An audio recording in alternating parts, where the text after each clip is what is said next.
Yo, c'est Boogie. Avant de commencer la vidéo, je voulais faire un petit disclaimer. Cette vidéo sur le Shonen Jump et son actu est totalement inspirée des vidéos que Otakult faisait sur le magazine jusqu'au numéro 33-34 de cette année. Je vais bien sûr demander l'autorisation avant de reprendre le concept et je le remercie énormément de m'avoir encouragé à le faire. Du coup, je vous invite à vous abonner à sa chaîne et à le suivre sur les réseaux sociaux si ce n'est pas déjà fait. Je vous invite aussi à aller voir sa vidéo Jump pour les nuls pour mieux comprendre le fonctionnement du magazine et donc la vidéo qui suit. J'ai mis tous les liens dans la description. Voilà, j'espère sincèrement que ma vidéo va vous plaire et je vous souhaite un excellent visionnage.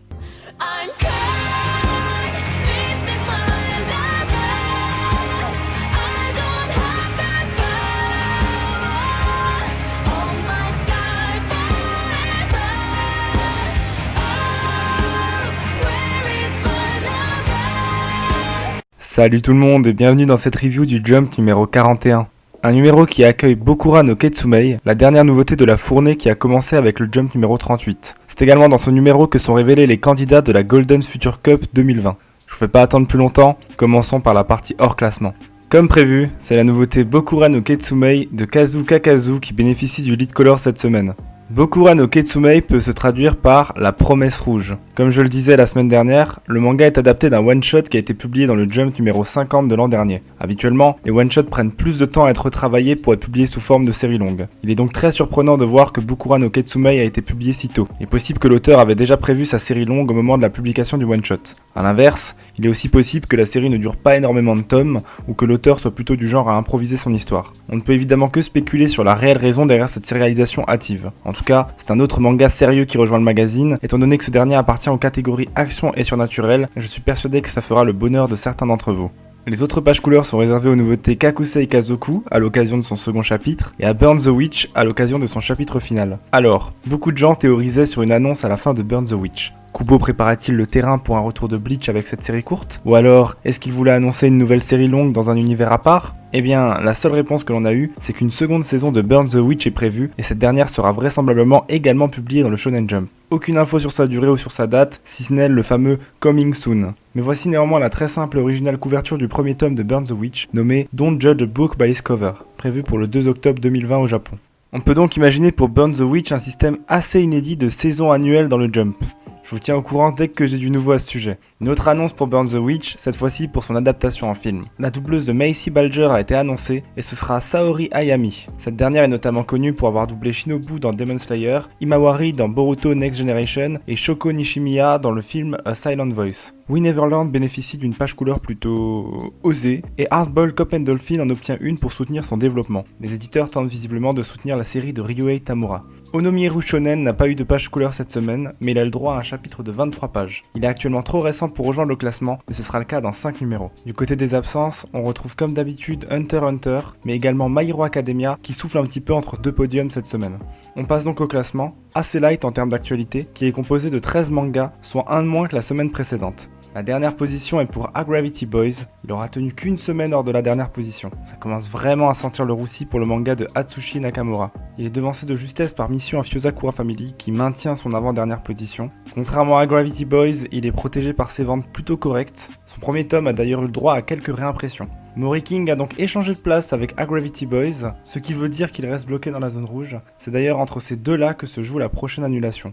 Mago-chan God of Destruction maintient sa très modeste 10ème position. Sa descente s'est arrêtée, mais le manga se tient actuellement au seuil de la zone rouge, ce qui est loin d'être une bonne nouvelle. Petite entorse pour Mashle qui descend d'un cran pour occuper la 9ème place. J'en profite pour signaler que ces deux premiers tomes ont également le droit à quelques petites réimpressions.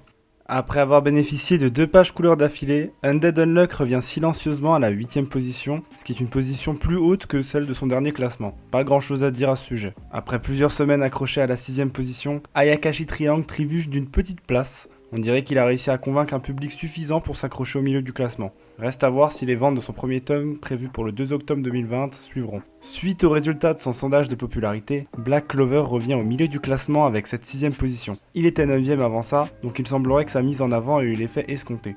Encore une chute de une place, cette fois-ci pour Chainsaw Man, qui nous signe tout de même une très jolie 5ème position. Par la même occasion, son second concours de fanart a été annoncé. J'en ai profité pour vous partager 2 petits fanarts du manga et je vous partage les liens de ces derniers dans la description, accompagnés du nom de leurs artistes. Tant qu'on parle de Chainsaw Man, je signale que ces 8 premiers tomes ont eu le droit à des réimpressions. Il s'est néanmoins fait voler sa place de la semaine dernière par Mien Roboko, qui est remonté à la 4ème position. C'est le seul manga de la précédente fournée de nouveautés qui a su se maintenir aussi haut et qui a su grimper plus haut que sa première position dans le classement. On ne peut pas considérer cette information comme étant significative vis-à-vis de la popularité à venir du manga, mais je trouve que ça a le mérite d'être souligné. Jujutsu Kaisen profite de la pause de My Hero Academia pour s'incruster dans le top 3 de cette semaine. À quelques semaines du premier épisode de son animé, prévu pour le 2 octobre 2020, il nous partage un nouveau visuel ainsi qu'un nouveau teaser pour ce dernier. D'ailleurs, le premier épisode de l'animé va avoir le droit à une avant-première le 20 septembre au grand événement qu'est la Kyoto International Manga Anime Fair. Encore une seconde position de plus pour les pirates de One Piece qui semblent décidément peinés à retrouver leur trône. Peut-être que la popularité du manga sera boostée par la campagne Road to 100 annoncée par la Shueisha. En effet, cette dernière a partagé les dates de sortie des tomes 98, 99 et 100 du manga dans l'optique de hyper le lectorat en vue du 100e tome, mais également de la sortie du tant attendu 1000e chapitre de l'œuvre qui sera là dans seulement 10 chapitres. C'est complètement fou de se dire que ce cap est si proche de nous et j'ai vraiment ultra hâte de lire tout ça. Toujours dans l'optique de préparer les lecteurs, 6 tomes vont ressortir en couleur au Japon.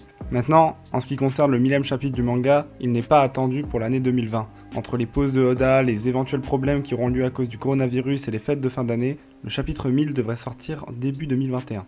Pour le plaisir des yeux, voici l'illustration de la princesse Vivi en samouraï par Eiichiro Oda lui-même, disponible dans le 10e One Piece magazine qui va sortir au Japon. Sachez aussi que Carlsen Manga, l'éditeur allemand de One Piece, a annoncé que le manga avait passé la barre des 5,8 millions de copies vendues là-bas. L'occasion de rappeler que les aventures des Mugiwara cartonnent aussi du côté d'Angela Merkel. Après être retourné respirer à la 3ème position le temps d'un classement, les scientifiques de Dr Stone reviennent sans problème prendre leur première position une nouvelle fois. Le manga a également atteint les 7,5 millions de copies vendues dans le monde, ce qui est d'autant plus fou quand on se rappelle que le cap des 7 millions avait été atteint il y a même pas un mois. On espère que le tout sera boosté avec la sortie de la saison 2 de l'anime intitulée Dr Stone Stone Wars, prévue pour janvier 2021, dont voici un visuel supplémentaire. Comme d'habitude, avant de vous parler du Jump de la semaine prochaine, je vais faire un petit détour par les actus des différents mangas du Jump.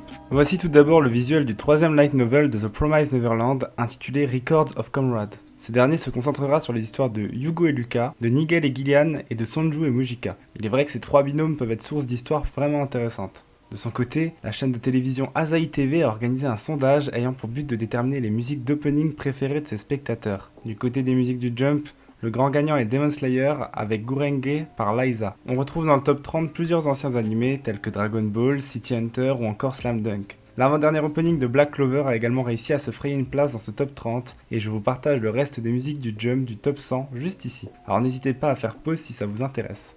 Comme je l'ai dit en introduction, les candidats de la Golden Future Cup 2020 ont été annoncés. Laissez-moi vous rappeler de quoi ils retournent. La Golden Future Cup est une compétition annuelle du Shonen Jump opposant 4 à 8 one-shots. Ces derniers sont publiés les uns après les autres dans des numéros du magazine. S'il y a suffisamment d'engouement derrière les séries en question, elles peuvent avoir le droit à une sérialisation hebdomadaire dans le magazine. Par exemple, le récent Onomieru Shonen a eu le droit à sa sérialisation grâce à sa victoire à la Golden Future Cup de 2018. Cette compétition existe depuis 2004. Maintenant que tout le monde est au clair avec le fonctionnement de la coupe, je vais vous présenter les participants de cette année, qui sont au nombre de 5. Premièrement, Red Hood de Kawaguchi Yuki. J'aime beaucoup le style graphique de celui-ci, qui pourrait éventuellement contenir des références au conte du Petit Chaperon Rouge. Il est prévu pour le prochain numéro du magazine. Ensuite, c'est Blade Kid qui sera publié dans le numéro 43. Rien à dire si ce n'est que l'illustration me renvoie des petites vibes de Bleach. À voir.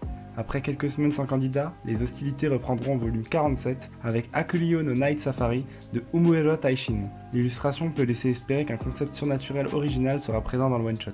Dans le volume 48, on retrouvera enfin un manga de sport avec Counter Attack Shuttle. Cette fois-ci, c'est le badminton qui semblera être à l'honneur. Et je pense qu'il y a des choses plutôt cool qui peuvent être faites avec ce sport par un auteur talentueux. Rappelons que le Jump ne contient plus aucun manga de sport depuis la fin de Haikyuu et que cette situation est inédite dans toute l'histoire du magazine.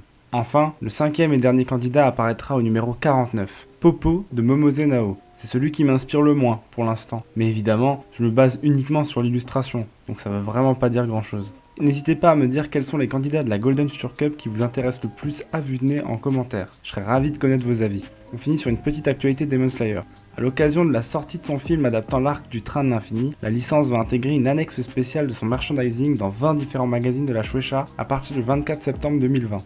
l'occasion de rappeler à quel point le film va être un vrai phénomène là-bas. Voici aussi, en passant, la couverture du 22e et avant-dernier tome de Demon Slayer prévu pour octobre 2020. On peut y voir Kibutsuji Muzan, l'antagoniste principal de la série. On passe donc à la preview du jump numéro 42. C'est Chainsaw Man qui aura le droit au lead color pour célébrer le climax de son arc actuel. Les autres pages couleurs sont réservées à Dr. Stone, qui a eu sa dernière page couleur il y a même pas un mois, donc ça carbure, et à Bokura no Ketsumei pour son second chapitre. Du côté des absences, c'est les pirates de One Piece qui partiront rejoindre Hunter x Hunter la semaine prochaine. Enfin, on pourra noter la présence de Red Hood de Kawaguchi Yuki, candidat à la Golden Future Cup 2020 donc. On passe maintenant au top Oricon de la semaine du 31 août au 6 septembre 2020. On commence donc avec notre classique top Demon Slayer qui s'étend de la 38e à la 13e place. Le manga de Koyoharu Gotoge est redescendu de quelques places dans le classement, étant donné que de grosses sorties sont arrivées en ce début de mois.